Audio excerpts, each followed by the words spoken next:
merci déjà au public d'être là. On vient de vous entendre, vous êtes en train d'inventer un nouveau modèle et vous venez de dire que vous ne savez pas où vous allez.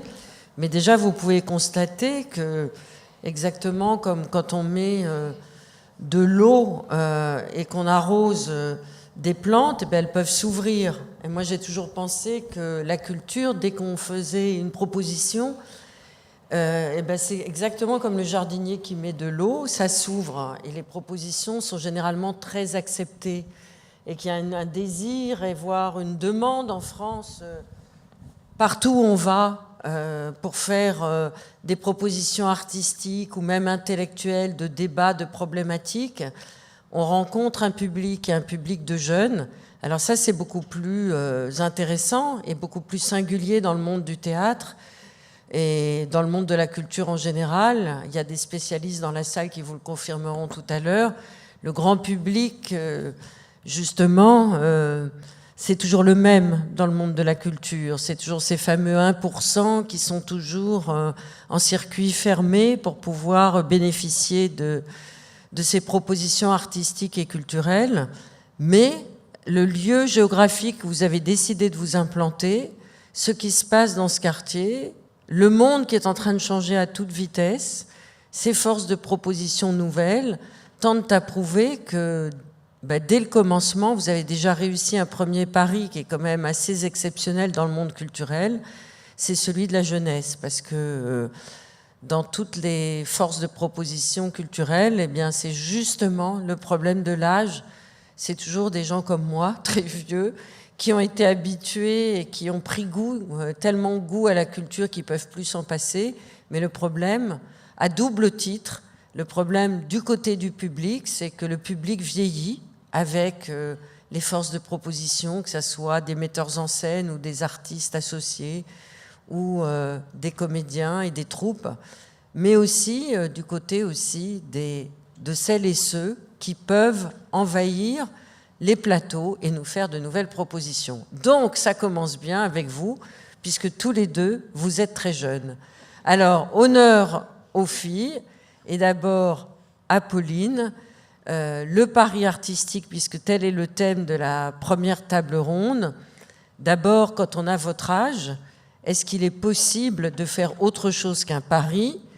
Et comment ces paris sont-ils entendus, voire écoutés? La première question que je me suis posée sur la question du risque artistique et par rapport à la question du subventionné et du secteur privé, alors depuis mon point de vue qui est celui d'une jeune metteuse en scène, parce que j'ai créé en tout moins de 5 mises en scène, et dont 2 qui ont vraiment tourné et qui ont une vraie visibilité. Donc je crois qu'on peut dire que je suis au début vraiment d'un parcours que j'aspire long et prolixe, mais c'est le début, donc il faut être humble, donc ça n'est que mon point de vue, et voilà.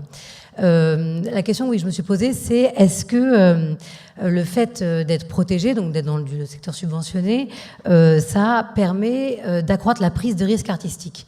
En fait, est-ce que oui, le fait d'être protégé, ça permet de prendre plus de risques? Et en fait, ce qui m'est venu d'abord, comme j'ai peu d'expérience, c'est pas du tout la question du subventionné ou du privé, c'est celle de l'intermittence.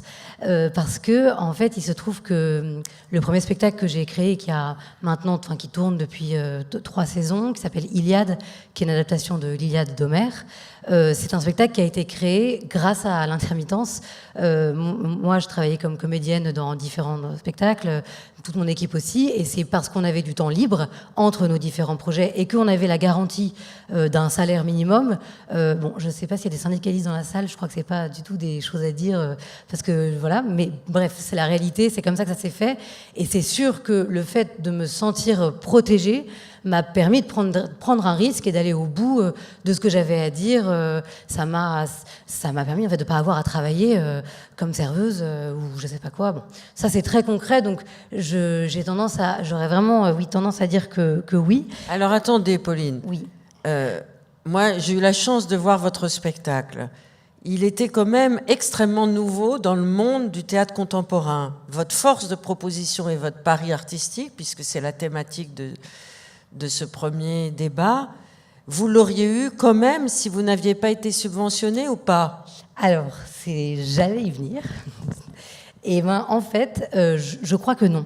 Je crois que, en fait, quand on est, donc, on n'était pas, faut pas non plus se faire passer pour des Cosettes. On n'était pas non plus en dehors du système, mais clairement à la marge, à la frontière, quoi.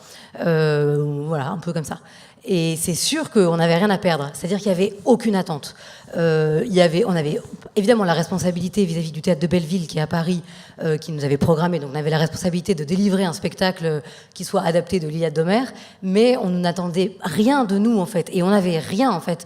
Pas de réseau, pas d'argent.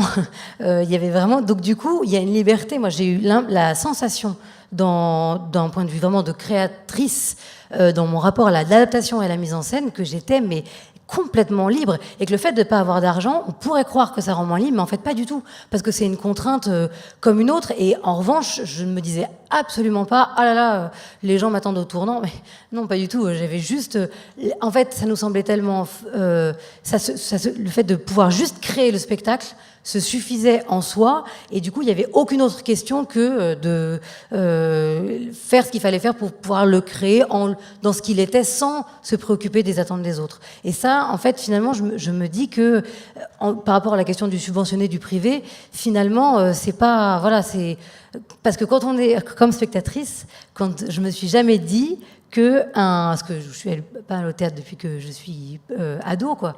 Je me suis jamais dit qu'un spectacle issu du subventionné était synonyme de radicalité. Pas du tout, du tout. C'est vrai. Après, j'ai vu des spectacles très radicaux dans le subventionné, mais d'autres que je trouve vraiment pas du tout radicaux. Donc ça, je crois que il y a vraiment une partie qui est autonome. En fait, ce que je me suis dit, c'est que le fait d'être protégé, quand on est dans le subventionné, c'est-à-dire qu'on crée quelque chose qui est protégé de la loi de l'économie de marché, qui est la maximisation du profit. Ça, moi, je crois là-dedans. Et il se trouve qu'en France, pour l'instant, c'est plutôt le subventionné qui propose ça. Mais il y a des lieux, comme ici, par exemple, mais il y en a d'autres, mais voilà, qui sont des lieux privés, qui proposent un accompagnement des artistes qui vise à les protéger. Donc en fait, là, du coup, la distinction privé-public, elle est vraiment, je trouve, elle est plus pertinente du tout. Voilà. Alors j'aimerais bien avoir l'avis de votre voisin. Alors il vient d'un autre monde, mais je pense que le monde de la production musicale, puisque vous êtes compositeur, vous travaillez partout dans le monde entier, vous travaillez énormément. Est-ce que vous avez le même avis que Pauline sur cette liberté, cette prise de risque? C'est pire. C'est pire. C'est-à-dire le maître mot, c'est bonsoir. C'est être ensemble. C'est-à-dire qu'on parle de protection, de prise de risque. Moi, j'ai une question à laquelle il faudra qu'on discute tous ensemble, c'est la question de la radicalité. Pour moi, je ne sais pas ce que ça veut dire. Pour moi, soit on vit dans le monde, soit on vit hors du monde. Et si on vit dans le monde, on vit avec les autres. Voilà. Alors, pour ce qui est d'être compositeur, j'ai écrit, je suis un peu plus âgé, mais comme disait... Pas tellement. Blaise Pascal, je l'ai noté, mais je vais le dire par cœur. L'amour n'a pas d'âge, il est toujours naissant. Première citation. Deuxième, Picasso, qui n'est pas une voiture seulement. L'art et l'amour sont la même chose. C'est peut-être ça la définition pour moi de s'engager dans une voie artistique. C'est de faire les choses par amour. Et donc, il faut tenir au départ cette proposition peut-être de radicalisation de la vie comme un principe d'amour universel. Allons-y. Hein.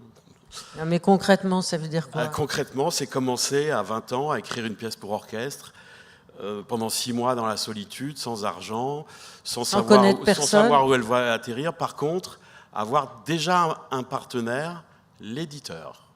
Parce que c'est de la musique écrite, ça ne veut pas dire qu'elle est différente ou savante ou quoi que ce soit. Elle anticipe un événement vivant qui est le concert. C'est ça, être compositeur. Hein. C'est pas spéculer, parce qu'il y a une image que j'aimerais bien réguler parmi nous, c'est être compositeur de musique traditionnelle, savante, solidaire de l'histoire, virgule, donc contemporaine, c'est surtout pas être un intellectuel des sons. Parce que ça, c'est une image qui traîne. Bien sûr, il faut la penser, mais si on part comme ça sur la notion de compositeur, on est très mal parti. Donc au départ, il faut tenir un certain nombre d'années, avoir un certain nombre de gens qui vous aident, qui vous soutiennent, qui vous protègent, qui vous donnent confiance. Et puis après... Qui vous aident à vivre financièrement aussi. Il ne faut pas espérer vivre dans 300 mètres carrés, il faut peut-être se délocaliser pour vivre en banlieue, ce que j'ai fait pendant 20 ans. Il faut savoir que le chemin est difficile et c'est peut-être ça où il y a une fausse idée comme quoi le génie incompris, plus on souffre, plus on va créer. C'est compliqué cette histoire de s'engager dans l'irrationnel. Mais par contre, si on tient à son peuple, parce que c'est ça la question. Donc il faut croire en soi d'abord. Il faut croire au peuple qui nous habite pour le partager. C'est un enchantement. C'est pas une isolation.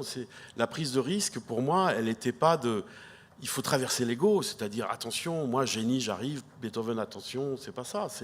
J'ai quelque chose que je possède, mais ma raison de vivre, c'est de le faire partager, de le donner, et puis on verra bien. Hein. C'est soit le radeau de la Méduse, soit la bouteille à la mer, soit Robinson Crusoe pour la musique contemporaine, souvent. Et donc, il y a 3 collègues qui se suicident à 27 ans, Christophe Bertrand, Alexandre Tissier, 32 ans, des gens qui abandonnent sur la route. C'est très difficile d'engager un projet à longs pas, n'est-ce pas, comme disait un ministre récemment, dans une société à petits pas. Mais auprès de qui on peut aller pour essayer de conforter son élan artistique ? Et y a-t-il des méthodes et des cheminements possibles dans ce monde-là ? Il y a quelques principes très clairs. Il y a 2 maximes aussi qui m'ont servi dès le départ à me protéger pour le corps, pour le système immunitaire, que ce soit la tête ou le corps ou la santé mentale. C'est une phrase d'un poète qui vraiment en a bavé, qui s'appelle Friedrich Hölderlin, qui disait « Là où croît le péril, naît et croît aussi ce qui sauve ». Donc c'est peut-être ça la question de la radicalité, c'est peut-être de prendre un risque sur une part d'irrationnel qui est un investissement à long terme qui produit de la richesse. Hein. Mozart est le compositeur qui a rapporté le plus d'argent en 2017 sur Terre. Et la deuxième phrase, c'est une phrase de Saint-Augustin un peu plus ancienne, 365 après Jésus-Christ, ça fait très, très France Culture. Là. C'est avance sur ta route car c'est en marchant que tu fais. Donc, ne pas espérer une commande du Philharmonique de Berlin à 22 ans, ne pas... Parce vous en avez une, vous ? Non, mais moi, je survis, ma chère Laurent, je survis. Alors, en ce moment, comment vivez-vous la situation ? Jusque mi-février, ça va, après, je ne sais pas. Et financièrement. Voilà. Et j'ai 61 ans, j'ai composé 130 œuvres. Et je fais aussi de la musique de film, qui est un autre marché, avec mon frère Pierre Scholler. Aller voir Un peuple et son roi ou Les Exercices de l'État. C'est magnifique. C'est mon frère. C'est vous qui avez fait la musique ? Oui, c'est mon frère. Et on a fait aussi Versailles. Donc j'ai aussi mis un pied dans un domaine où l'économie est beaucoup plus rapide et où il n'y a pas plus d'argent. Mais où on a des moyens, parce que ce n'est pas l'argent, c'est pas le possible qui donne le nécessaire. C'est ça que je voudrais dire. Alors ce n'est pas le possible qui donne le nécessaire. Non, c'est le nécessaire Créer, qui engendre rêver, le possible. risquer. C'est pour ça que rencontrer des utopistes réalistes comme ces merveilleux gens. Le nécessaire, c'est l'élan artistique qui doit continuer. C'est la vie de l'esprit, c'est la culture. D'accord, mais il faut manger des patates ou des... Mais ça vient, si on génère, on est ensemble. En plus, musicien, c'est plus facile qu'écrivain. Mais si on a déjà un éditeur... Pourquoi c'est plus facile ? Parce qu'on est ensemble. Il y a des scènes, on n'est pas quand même au Yémen ou en Albanie ou en Corée du Nord. On est dans des démocraties participatives où il y a quand même des systèmes, même si c'est minimal, un jeu des concerts avec 17 personnes dans la salle, 6 personnes sur scène. Il y a des combats, mais s'il faut tenir le fait... C'est pas l'audience qui compte pour vous ? Jusqu'à un certain seuil, évidemment. Si vous étiez 3 personnes ici... Peut-être je parlerai différemment, je ne sais pas. Il faut donner sans retour. C'est ça qui est compliqué dans la question de l'irrationnel artistique. Est-ce qu'on peut faire une chose ? Est-ce que vous créez tout ce que vous souhaitez créer ? Est-ce qui est dans votre tête ? C'est juste la prochaine œuvre qui m'intéresse. Non, c'est une insatisfaction permanente, mais qui est celle c'est Gainsbourg qui disait ça avec Béard dans une émission formidable. Il s'engueulait avec Guy Béard. Gainsbourg disait mais non, la variété c'est rien, c'est pas de la musique. Et Béard surgissait mais non, tu ne peux pas hiérarchiser l'art. Et Gainsbourg disait mais non, l'art c'est un chemin d'initiation.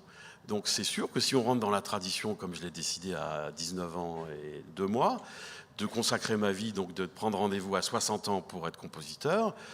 C'est un projet à long terme. Il s'agit de savoir quelle initiation, quel chemin de croix ou quel tremplin. Hein. Il y a des carrières extraordinaires de compositeurs. Stravinsky a 28 ans, célèbre. Schubert n'a pas entendu une œuvre de sa vie jouer.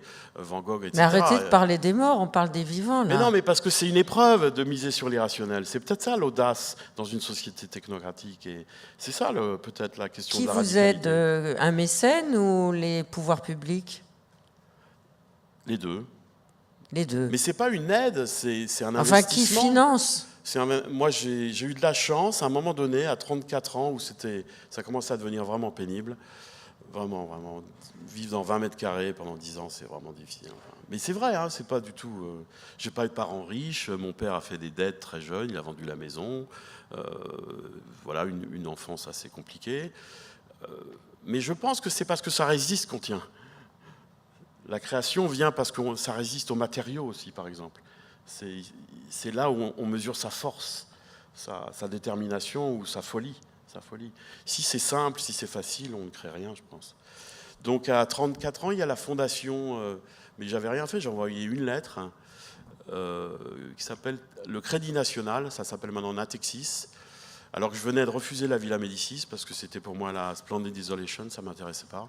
Alors que c'est un lieu, si vous y allez, c'est un lieu hors temps. Ils m'ont aidé pendant 4-5 ans. Je ne savais pas ce que c'était avec l'argent, donc je me suis délocalisé. J'étais à la Baule et j'ai loué une maison et j'ai composé là. Mais au lieu de composer, j'ai pêché. Voilà, vous savez tout.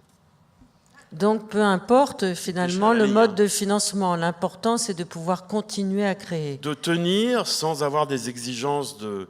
J'aime le luxe, j'aime les grands hôtels, j'aime les avions, mais il faut savoir à quoi s'attendre quand on va pouvoir, à un moment donné, à l'âge de 50 ans, pour moi, 55 ans, travailler avec un ensemble de partenaires, de fraternité, je dirais, comme des gens comme Barbara Hannigan, ou des gens qui a consacré sa vie à la création.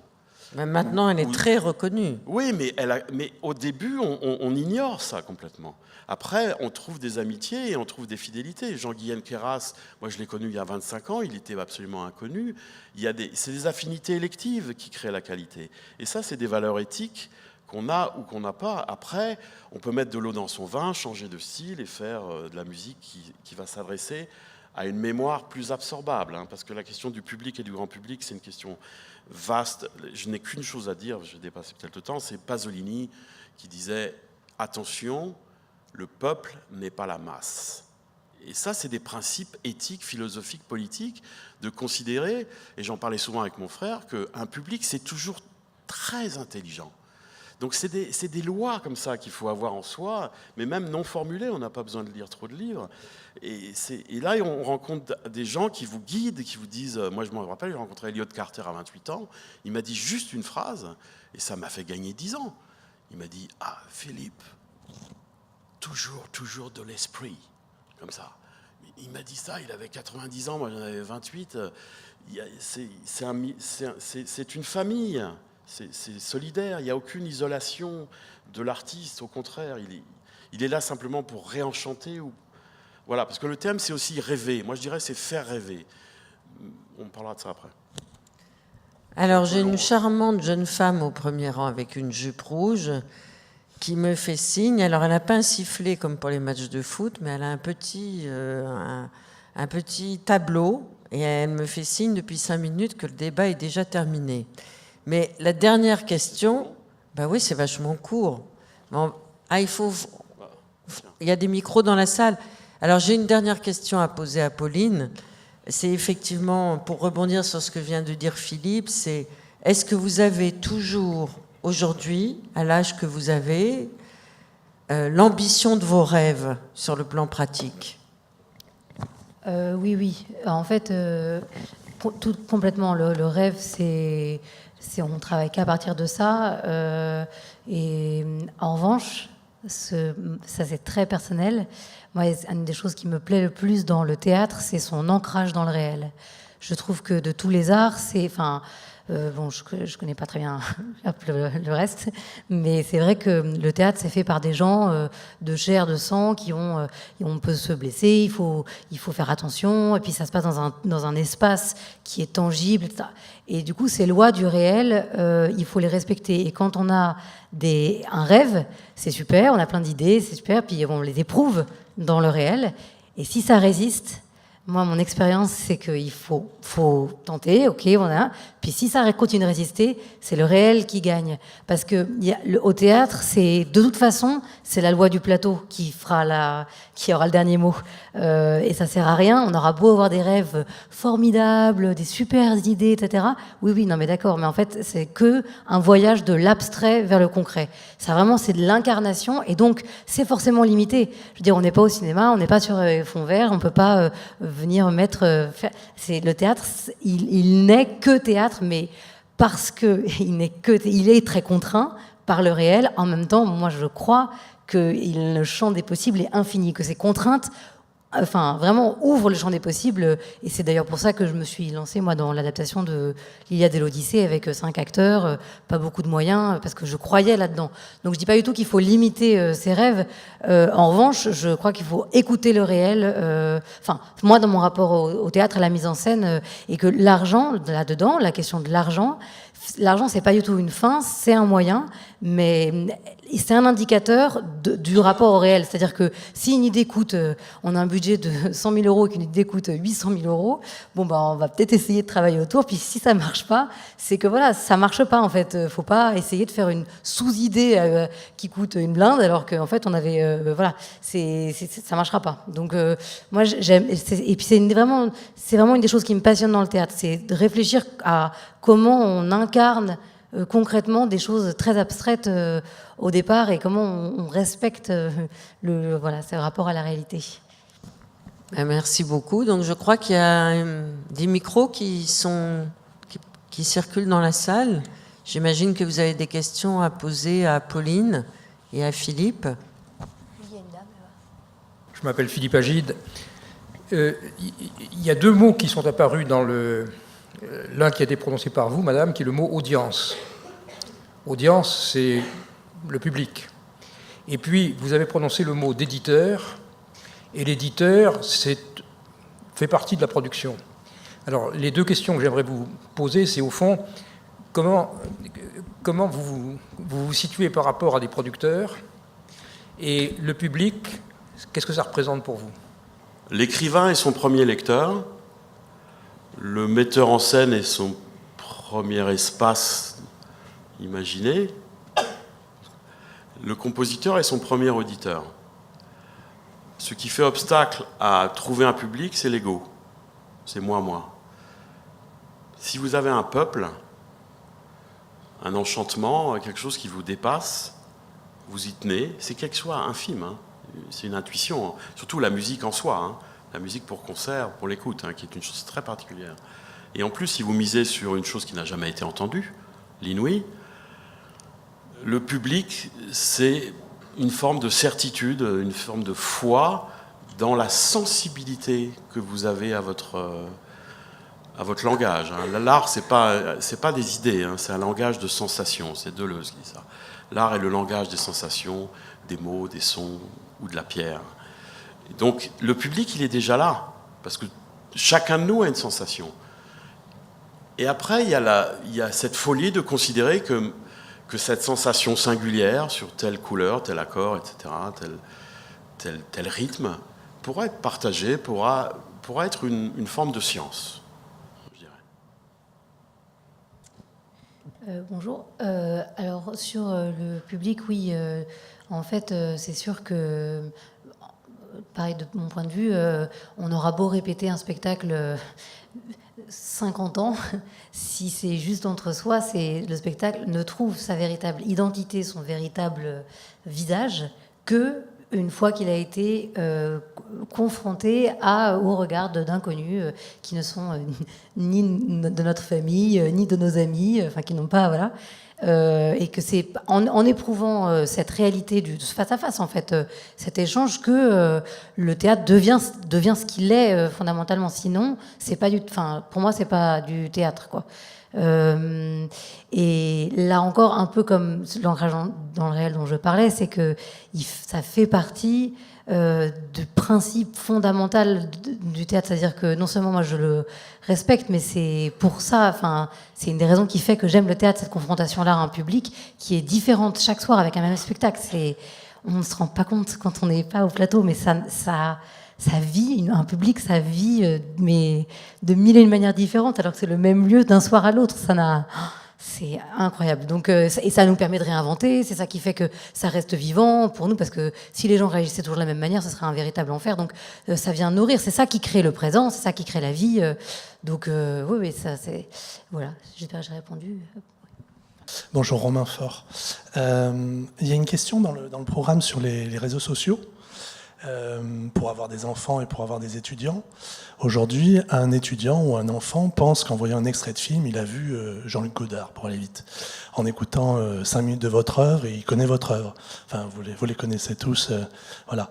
En ayant vu un extrait sur Internet d'un des spectacles de Pauline, il a vu tout, Pauline Bail. Est-ce que vous ne pensez pas qu'il y a un souci pour nous d'essayer d'amener ces gens quand on voit, alors je vais être cash, mais vous allez au Théâtre des Amandiers, les salles sont à moitié vides, vous allez, enfin, je parle que de Philippe, c'est un copain, donc j'ai le droit, mais il y a énormément de lieux aujourd'hui qui se vident, pas simplement sur l'âge, il y a un problème de gens qui ne peuvent plus aller, qui ne peuvent plus accéder. On parle des transports en ce moment, des zones périphériques et de l'accès à la culture. Il y a un gros problème en ce moment sur cette chose-là. Voilà, c'est un début de question. Je vais répondre je vais approcher cette question gigantesque, un peu comme le Grand Canyon d'ailleurs, en poursuivant ce que disait Pauline sur... voilà, moi j'ai parlé du peuple que l'on a pour investir ce qu'on appelle une œuvre musicale, mais ce qui se passe dans une salle de concert quand vous avez imaginé une partition, vous l'avez traduite en signes, vous avez travaillé, après vous partagez avec les musiciens qui vont interpréter les choses. Donc il faut savoir déjà que c'est déjà un public. C'est un système arborescent pour aller d'un peuple à un autre, tout en gardant la fidélité à une vision. Et puis vous faites le concert, et puis c'est bien fait parce qu'il y a des moyens en Europe pour poursuivre cette tradition. Vous pouvez inclure, comme je l'ai fait récemment aussi, de la musique de tradition orale. J'ai travaillé avec les frères Chemirani, donc sans de musique écrite savante. Donc vous générez un peuplement d'une salle, je dirais, et puis le retour a lieu, miracle. En fait, chaque soir est différent, et donc le public est là, la symbiose a lieu, le rituel s'exécute, je dirais, et l'art advient, c'est-à-dire l'irrationnel advient, surtout avec la musique, il n'y a pas besoin de sous-titres, et là c'est magique, il n'y a rien à dire, on ne peut pas vivre sans ça. C'est Joseph Beuys qui disait, au fond de soi, c'est impossible, l'homme ne peut pas vivre sans art. Ça, c'est un credo. Quand il n'y a pas de public, on le fait quand même. Quand il y a une distorsion de la fidélité entre le message et le public, que ça soit par un trailer. Je viens d'en faire l'épreuve avec Un peuple et son roi. Studio Canal m'a imposé un trailer de 2 minutes qui présentait ce film comme Braveheart. Ça, vraiment, c'était un risque, et là, le risque, on a tout perdu. Détail. Quand c'est un a priori colossal, c'est pour ça que je vous ai dit, je ne suis pas un intellectuel des sons, sur la musique contemporaine. Ce mot-là, il a maintenant 90 ans, ça n'a plus rien à voir avec ce qu'écoute un jeune compositeur. Moi, je connais aussi bien maintenant... J'ai toujours aimé Hendrix et Alban Berg. Je suis dans une génération qui a été confrontée à la culture de masse. Faut arrêter cette histoire de musique contemporaine. On peut s'élever dans des choses extrêmement subtiles et abstraites et inouïes. Si on est audacieux, si on aime les épices, on y va. On se brûle la langue. Mais en fait... ça, c'est un problème idéologique colossal. Et s'il n'y a pas d'éducation faite à l'école, qu'est-ce que je peux faire, moi ? Qu'est-ce que je peux faire ? Quand j'ai travaillé à Montpellier avec des gosses des UP, et on a fait un spectacle qui s'appelait Galax, sur l'astrophysique, ils ont fait des dessins, des gosses des UP, et je peux vous dire que Montpellier, C'est pas mal. Hein. Eh bien, c'était le plus beau jour de leur vie. Ils arrivaient sur scène, des anecdotes.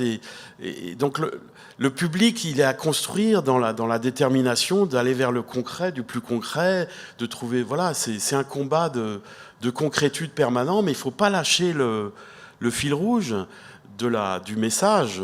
Enfin, c'est un peu même moraliste, mais de l'amour qu'on porte à ce qu'on fait. De l'amour du matériau, de l'amour des acteurs, de l'amour du public. S'il y a quelconque volonté de pouvoir, il n'y a plus puissance. La puissance, c'est aimer infiniment son public. C'est ce que disait Barbara. Hein. Voilà, ça fait un peu... Oui, moi, oui, je suis assez d'accord. En fait, je crois qu'il faut... Moi, j'ai une très grande foi dans le fait que le théâtre, pour des jeunes, ça marche. Je veux dire, ça marche. Moi, j'ai fait pas mal de représentations scolaires avec beaucoup de spectacles. Ça se fait beaucoup en tournée en région, et ça marche. Je veux dire,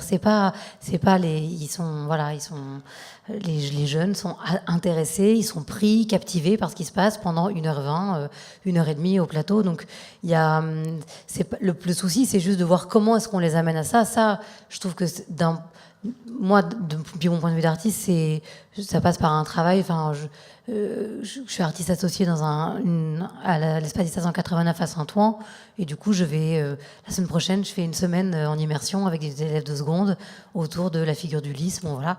Et je crois que c'est par ce type d'action-là qu'on peut amener à ce que ces gens-là se disent, enfin, ces jeunes se disent que le théâtre n'est pas un lieu réservé aux plus de 50 ans, des classes aisées, etc. Elles se rendent compte que c'est à côté de chez eux. Mais moi, j'ai bon espoir. Enfin, bon, peut-être je suis naïve, hein, mais j'ai bon espoir. Je trouve que, ça marche, quoi. Il n'y a pas besoin de faire des spectacles pour les petits ou quoi. Enfin, Iliade, c'est pas du tout un spectacle qui a été fait pour des jeunes. Ça a été fait par des gens plutôt jeunes. Mais voilà, et ça... faut juste voir comment est-ce qu'ils viennent, comment est-ce qu'on les amène dans ce lieu-là. Voilà. Mais une fois que ça s'est fait, après, il faut laisser le théâtre faire ce qu'il a à faire tout seul. Mais la question est dramatique, parce que je ne fais pas le poids avec Lady Gaga. Voilà. Quelqu'un me demande, vous avez vendu combien de CD Schoeller? Mais moi, ça ne m'intéresse pas, les CD, c'est les concerts qui m'intéressent. Donc c'est mal barré. Moi, ce qui m'intéresse, c'est l'art vivant, c'est la scène, c'est les orchestres vivants. Même si c'est programmé avec des vieilles perruques, c'est pas grave, ça. Les gens savent faire la différence entre Beethoven et Schoeller. Je m'en fiche de ça. La question, c'est d'arriver à tenir une proposition qui... C'est compliqué, hein, cette histoire du numéraire, du nombre en public. Parce que ça ne marche pas comme ça, si vous vous engagez dans cette voie-là. Ça ne marche absolument pas comme ça. Ça, c'est la tragédie de la radicalité, de tenir sa pensée, sa sensibilité. Moi, mon meilleur souvenir de toute ma vie, 45 ans d'écriture, c'est un enfant de 10 ans qui est venu à Strasbourg, après un festival musique contemporaine, 10 ans. Et sa maman arrive, et voilà, il veut vous parler. Ah, c'est vous le compositeur, c'est vous qui avez fait ça. Oui. Et puis il commence à me parler de la forme de l'œuvre. Voilà, au milieu, il s'est passé ça. Et puis il commence à me raconter une histoire. Un enfant, avec l'éducation que reçoivent les enfants en France. Mais où est le problème? Il faut simplement que le ministère de la Culture, le ministère de l'Éducation se mettent ensemble pour éduquer la musique. Il n'y a pas de problème. Il n'y a que des résistances à combattre. Alors, il nous reste 2 minutes, me dit la charmante jeune femme à la jupe rouge. On va essayer de continuer ce débat. En tout cas, merci infiniment, monsieur, d'avoir posé ces questions si importantes. Je crois que Françoise Benamou, dans le 3e débat, abordera aussi ces questions. Elles sont très importantes en termes de démocratie culturelle. Mais vous deux, vous y avez répondu d'une certaine façon. Il faut sortir des lieux d'institutions culturelles, aller vers les personnes, que ça soit en milieu scolaire ou dans d'autres milieux. Vous le faites tous et toutes, et à chaque fois ça marche. Et je crois que vous avez raison d'être optimiste, mais ce qui ne marche pas quand même, c'est que le ministère de la Culture est un vieux dinosaure qui n'a toujours pas compris qu'effectivement, les ressources, elles étaient à l'intérieur, de manière horizontale, avec tous les créateurs qui peuvent irriguer les imaginaires de plusieurs générations en même temps, et que c'est pas forcément sur la production, le nombre de spectateurs dans les grandes institutions culturelles, les bilans, etc., qu'il faut juger des démarches artistiques.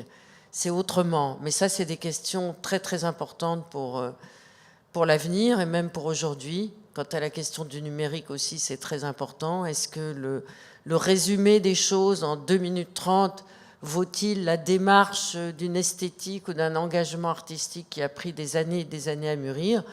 Mais ça, Hannah Arendt, dans La crise de la culture, qui a été publiée en 1962, le disait déjà. Donc voilà, c'est des questions qui nous préoccupent encore aujourd'hui.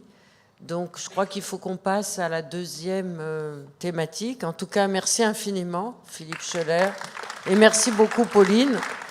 J'espère que vous allez nous dire ce que vous allez faire, alors les prochaines choses qu'on pourra voir de vous, chacun, et de vous, Pauline, qu'on pourra voir et où, et vous, Philippe, quand est-ce qu'on peut les écouter? Et aller voir effectivement le peuple. Parce que, non mais c'est vrai, pour différentes raisons. D'abord parce que c'est un film extraordinairement profond, très argumenté, très bien interprété, très bien structuré, dramaturgiquement parlant, mais qu'en plus, c'est le moment jamais, en ces jours un peu tourmentés que nous vivons, vraiment ça éclaire notre présent le plus brûlant. Et vous, Pauline, alors moi, comme comédienne, je joue en ce moment un spectacle qui s'appelle Clou au sol, qui est en tournée et qui sera à Paris dans la semaine du 18 décembre au Théâtre des Déchargeurs. Et puis, je prépare une mise en scène pour la Comédie Française en mars, qui est une adaptation de Chansons douces de Leila Slimani, qui est un roman qui est paru il y a 2 ans. Et voilà, et ça, c'est en mars. Et en fin de saison, on revient ici à la Scala pour jouer Iliade Odyssée en intégrale tous les soirs pendant 15 jours. Donc voilà. Voilà, merci en tout cas.